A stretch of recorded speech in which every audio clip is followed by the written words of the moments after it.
On s'est manqué, l'une et l'autre. Elle partait quand j'arrivais.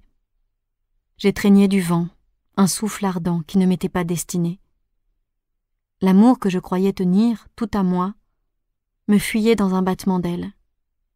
Et là où elle m'aurait voulu, je n'étais pas. Elle avait pourtant le don, celui dont on parle à propos de ces 13 anciens savoirs de village, ces personnes rares qui ont le don au bout des doigts, celui des sorcières et des sages-femmes, celui de guérir plaies et blessures, d'imposer les mains, d'éteindre le feu des brûlures. Elle savait donner le sentiment que la paix totale, celle qui englobait la vie et la mort, pouvait venir d'elle, qu'elle la contenait. Ses caresses, son assurance tranquille que la paix était là, cristal lové au plus secret de nos vies, qu'il n'était que de la réveiller d'un baiser, comme dans le conte, imposaient la douceur de cette croyance. Un jour, très tard, trop tard, j'ai compris qu'elle était mortelle. Elle m'avait depuis longtemps appris tous les gestes de l'amour et de la paix, mais le don ne se transmet pas. En quel lieu nous sommes-nous donc tellement manqués? Paris, 10 mars 1961. Paris est vide, ouvert. Nous sommes allés dîner aux courses à Longchamp, qui sont toujours pour moi comme un jour de vent sur les falaises de Varangeville. Il a gagné. Comment ne gagnerait-il pas? Il m'a gagné. À quel point? À quelle profondeur? Si tu le savais, tu en serais épouvanté. Il ne s'est pas satisfait de la profondeur qui était à moi. Il m'a projeté tout au fond de moi-même, me tirant à lui, me contraignant à creuser avec une bêche de marbre et de silex. Mais je t'écrivais pour autre chose.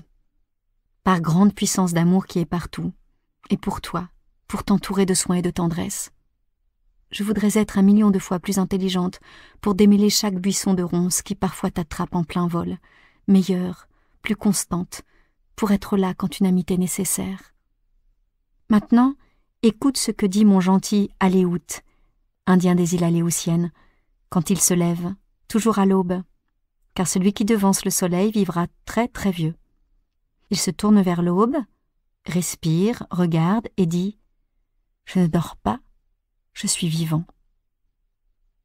Il se penche vers le ruisseau, trempe ses mains et dit encore « Pareil à toi, avec toi, j'accueille la lumière qui crée toute vie, et pareil à toi, avec toi, je vivrai toujours. » Cela est l'ombre mauve des jeunes marronniers et le souvenir de mes enfants chéris, et les pauvres arbres en fleurs dans les squares, et sa haute silhouette si grave, si miraculeusement homme sur terre, me donne les larmes aux yeux.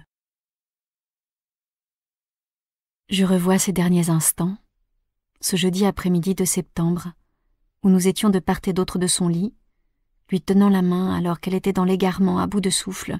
À bout, elle le disait, « Je n'en peux plus ». Et Gilles lui serrait la main. Il a baissé la tête vers le drap, mis son pouce et son index dans ses yeux pour écraser ses larmes, ses grosses larmes d'homme. Et maman lui a dit, « Tu pleures ? Tu pleures, mon grand homme, mon tout petit garçon. Tu pleures pour moi. Tu as donc si peur. Il ne faut pas, je suis là. » Elle n'était plus là. Les larmes de mon frère. Je rêve cette nuit d'une mer transparente, translucide, profonde, bleue outre-mer, comme ses yeux, dans laquelle je nage. J'ai toujours su qu'il faudrait la mort.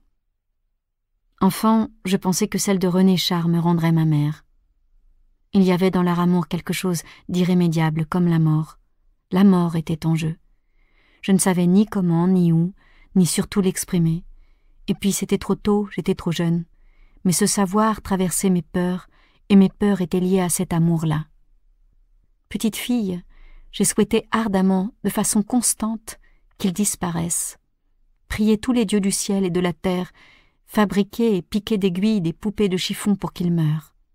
Mon Dieu, faites qu'il meure. Il ne mourrait pas, et il était le Dieu de ma mère.